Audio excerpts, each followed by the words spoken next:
بسم اللہ الرحمن الرحیم۔ ہے ہماری درسگاہ کربلا کربلا۔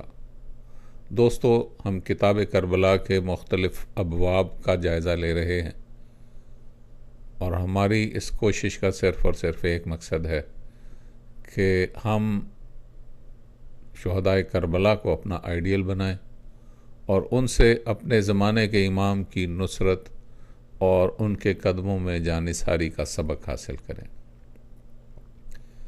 مختلف شہدائے کربلا کا تذکرہ آپ کی خدمت میں پیش کیا جا رہا ہے۔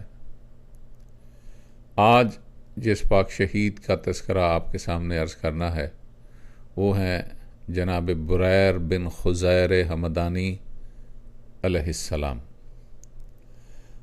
اگر ہم درس کربلا کے ابواب کو کھولتے ہیں تو ہمیں پتہ چلتا ہے کہ کربلا میں شعلہ بیان مقررین کے لیے دو طرح کے کردار تھے۔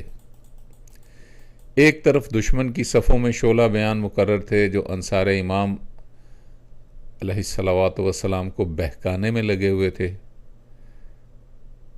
اور دوسری طرف نصرت امام علیہ الصلوۃ والسلام میں کلام کرنے والے لوگ تھے۔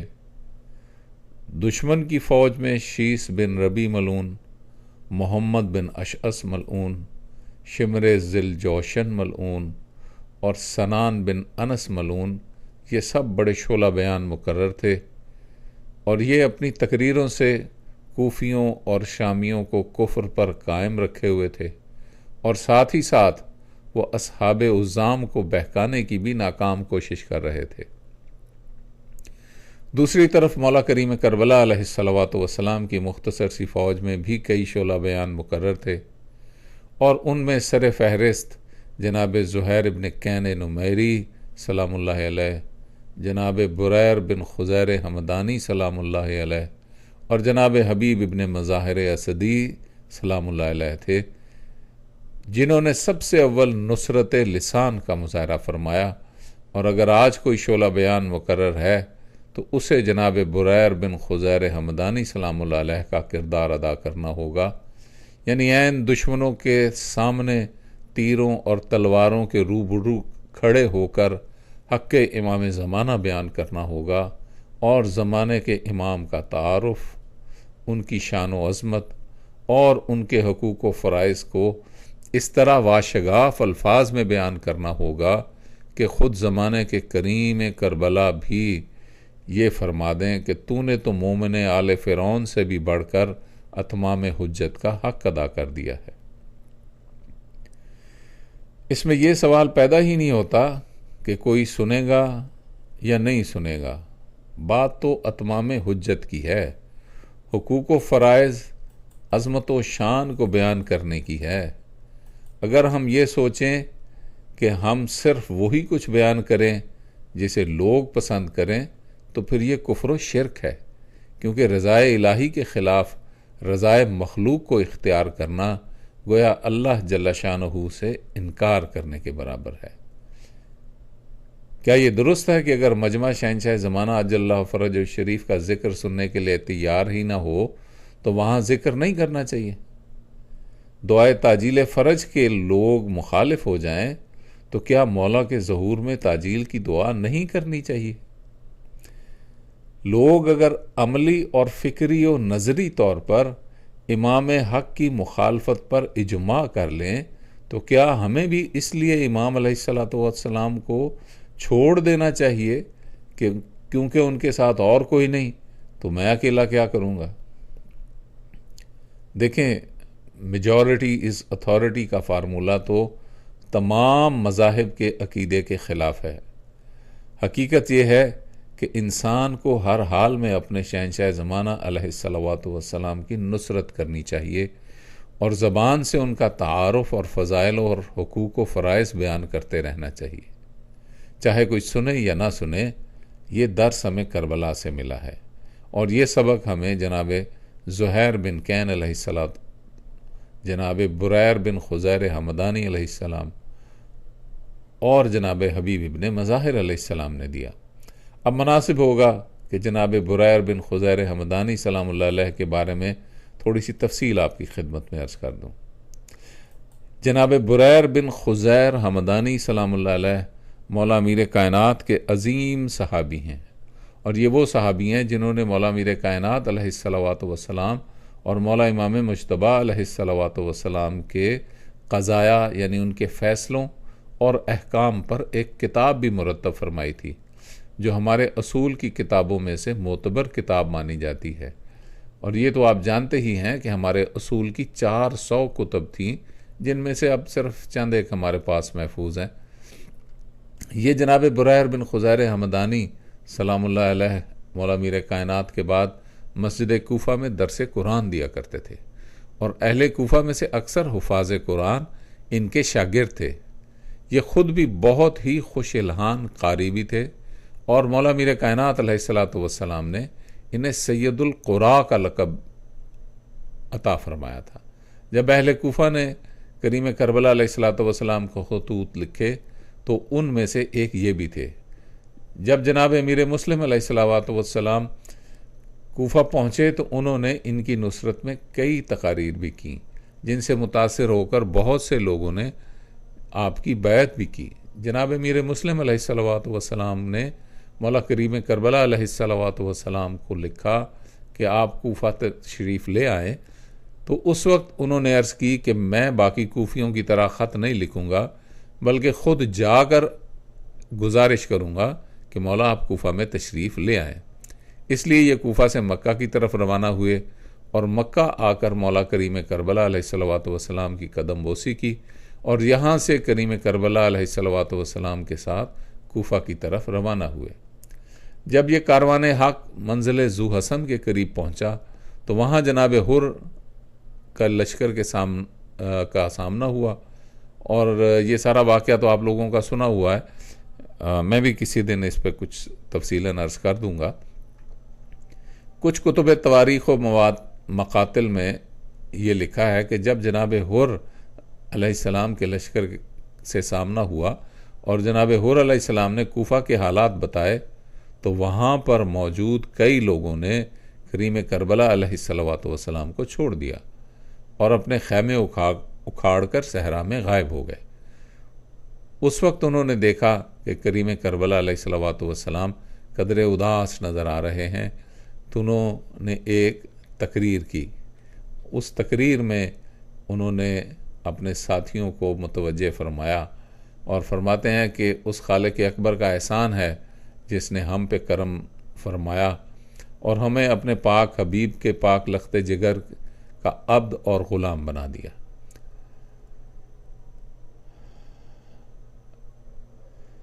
ہم اس پاک شہنشاہ کے قدموں پہ اپنی جان کو نثار کریں گے تو یہ توفیق بھی خود ان کی ہی عطا فرمائی ہوگی۔ ہم اپنے بدن کے ہر ٹکڑے کو اپنے مولا کے اوپر قربان کریں گے۔ کل ہم آپ کے نانا کے سامنے جب پیش ہوں، جو کہ لازماً ہم نے پیش ہونا ہے، یہی فوز عظیم ہوگی کہ ہم آپ کے جانثار کے طور پہ وہاں پیش ہوں۔ دوستو، جب 9 محرم کی رات آئی تو پانی بند ہو چکا تھا، اور خیام ہائے اتھر میں معصوم بچے ہاتھوں میں جام لیے پانی طلب کر رہے تھے۔ اس وقت جناب بریر نے جناب عبد الربہ انصاری کو اپنے پاس بلایا اور فرمایا کہ یہ جو خیام سے التش کی آوازیں آ رہی ہیں، کیا آپ بھی یہ آوازیں سن رہے ہو؟ انہوں نے عرض کیا کہ سن تو ہم بھی رہے ہیں، مگر ہم کیا کریں یہ سمجھ نہیں آ رہا۔ انہوں نے کہا کہ تم ہمارے ساتھ چلو۔ یہ دونوں کریم کربلا علیہ الصلوۃ والسلام کے خیمے کے باہر آئے، اذن باریابی طلب کیا۔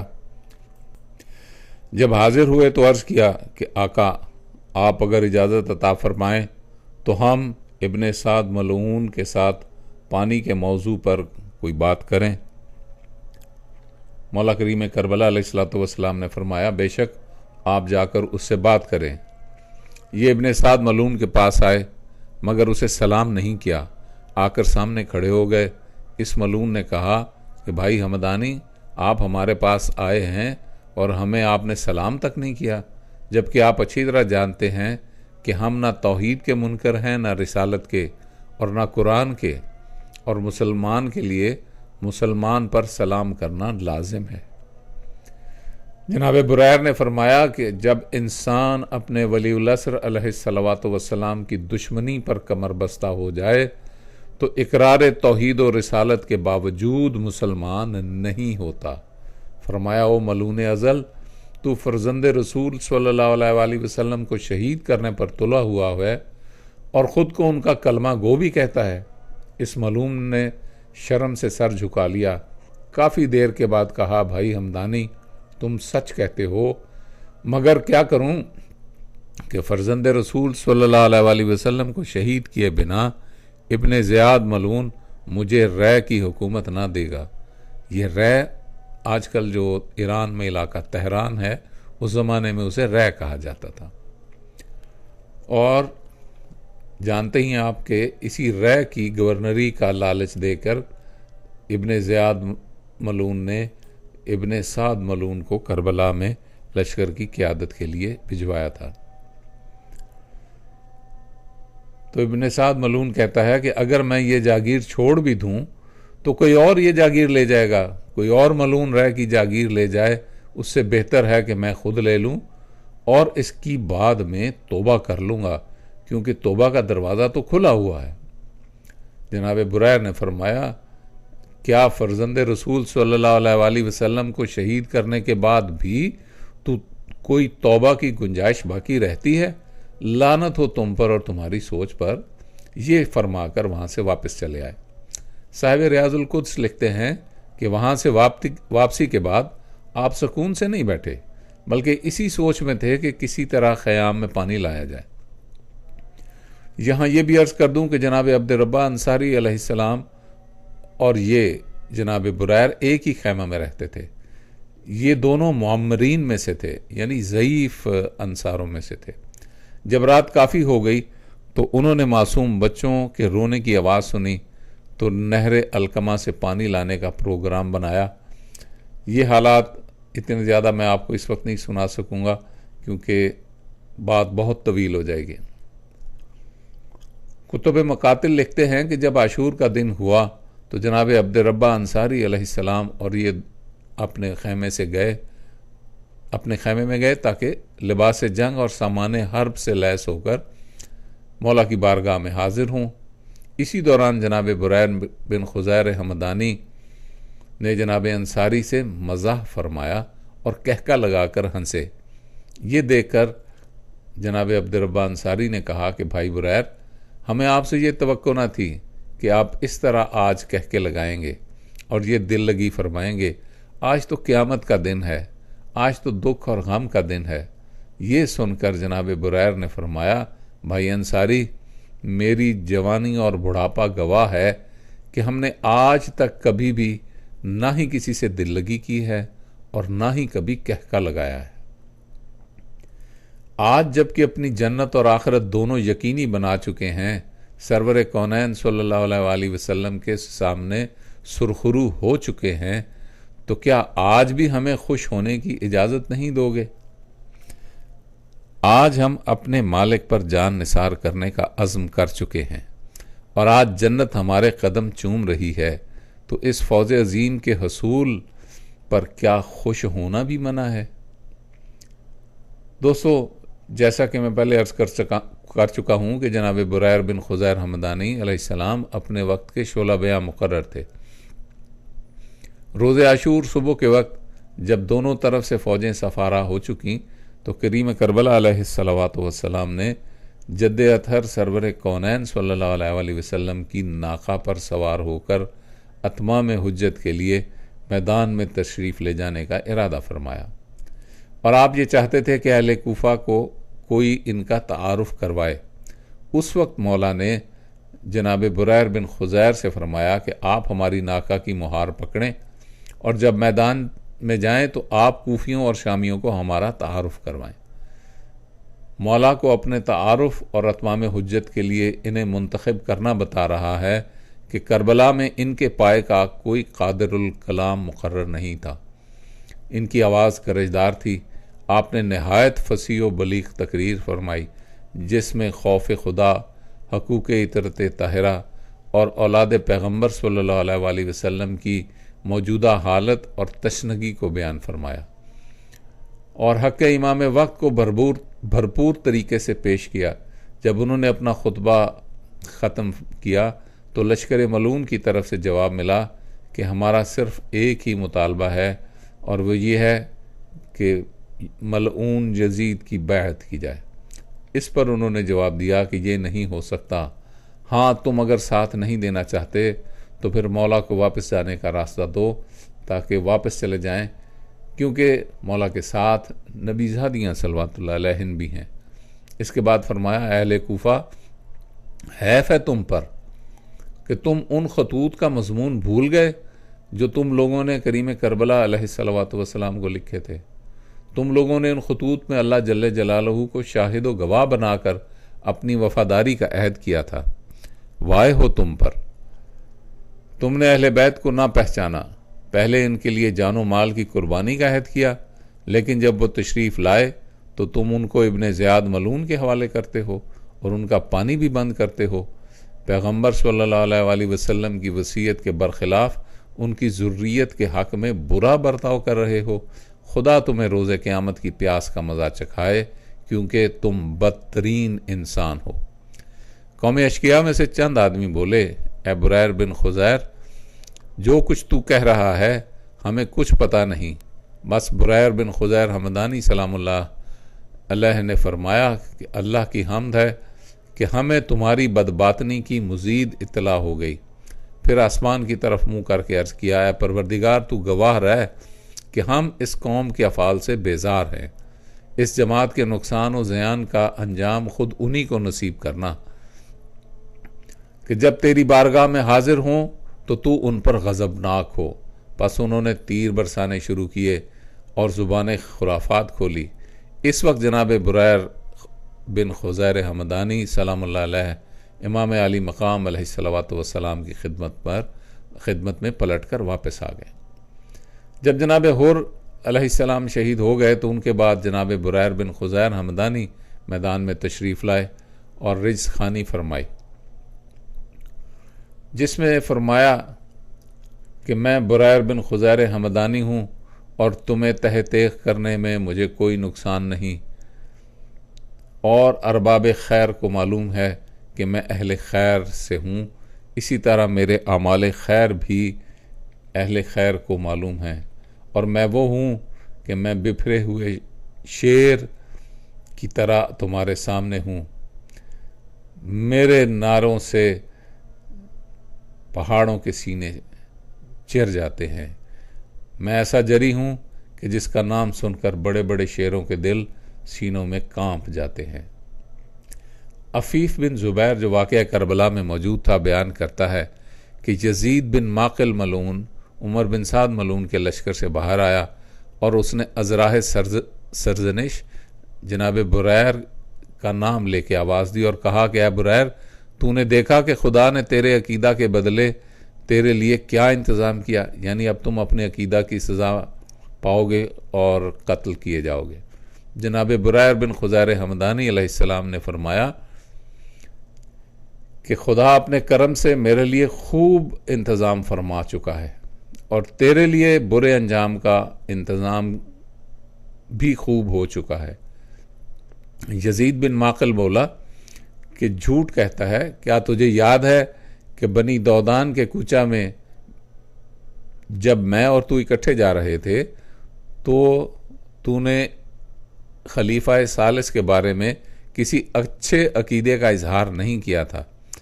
بریر بن خزیر حمدانی سلام اللہ علیہ نے جواب دیا کہ بے شک میں گواہی دیتا ہوں کہ میرا عقیدہ اب بھی وہی ہے۔ یزید بن معقل ملعون نے کہا، میں گواہی دیتا ہوں کہ تو جھوٹا ہے اور گمراہ ہے اور تجھے اشتباہ ہے۔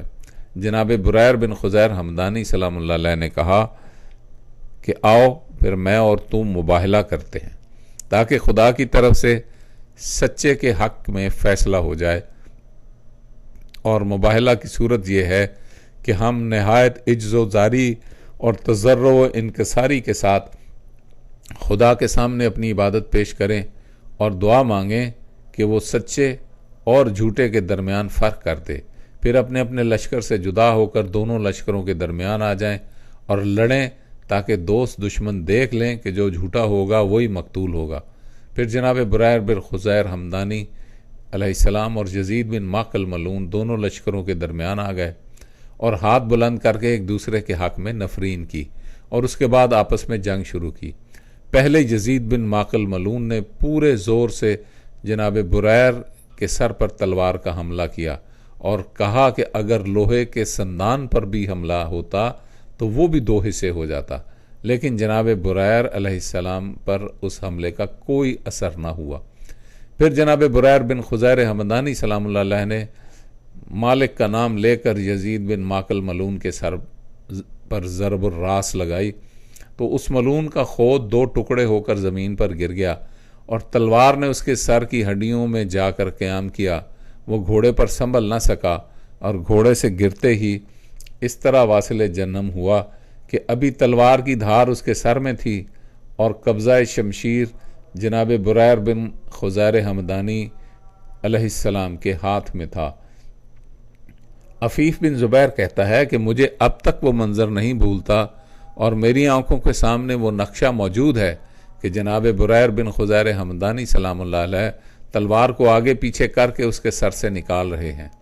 جب تلوار کو اس کے سر سے نکال لیا تو بجلی کی طرح قوم اشقیاء پر ٹوٹ پڑے اور ایسا حملہ کیا کہ تلوار آبدار کو جس طرف حرکت دیتے تھے لوگ بھاگنے کے سوا انہیں کوئی راستہ نظر نہیں آتا تھا۔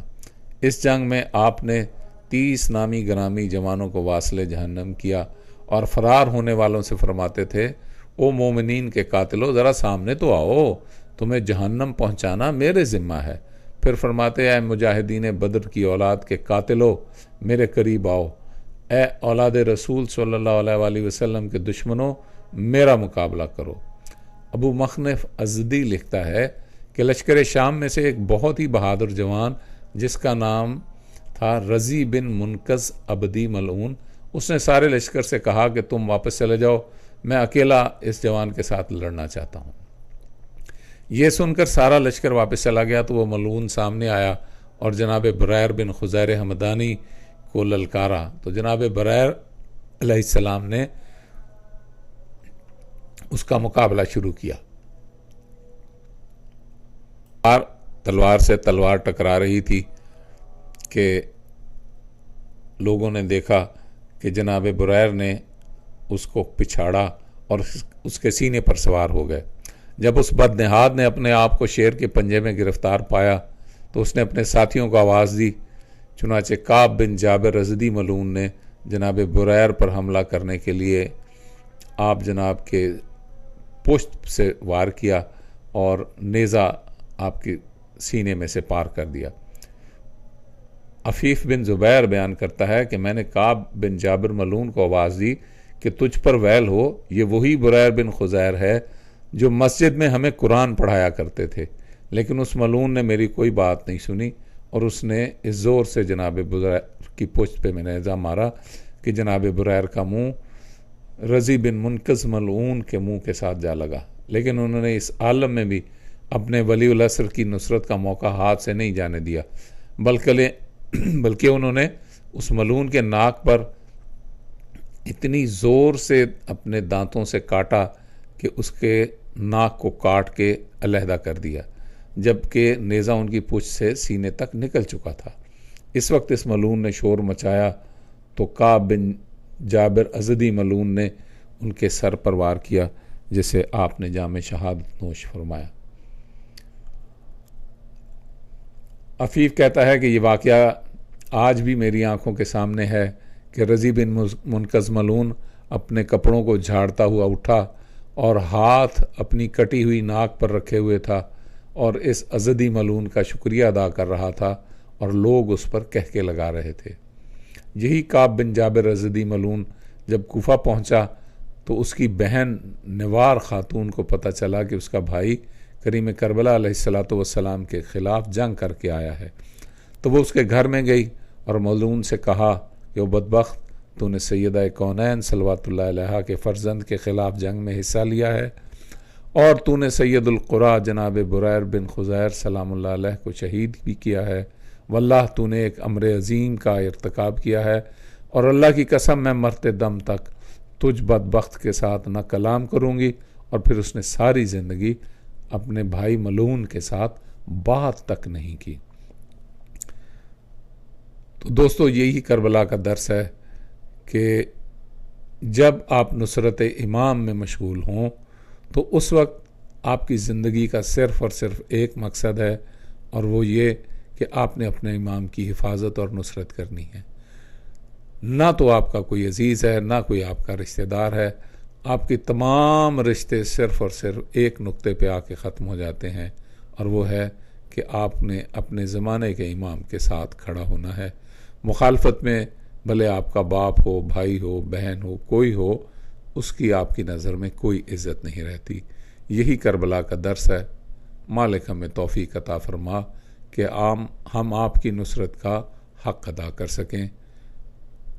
مالک آپ کے ظہور میں تاجیل ہو، آپ کے پاک گھر میں خوشیوں کی دائمی بہار آئے۔ آمین ثم آمین۔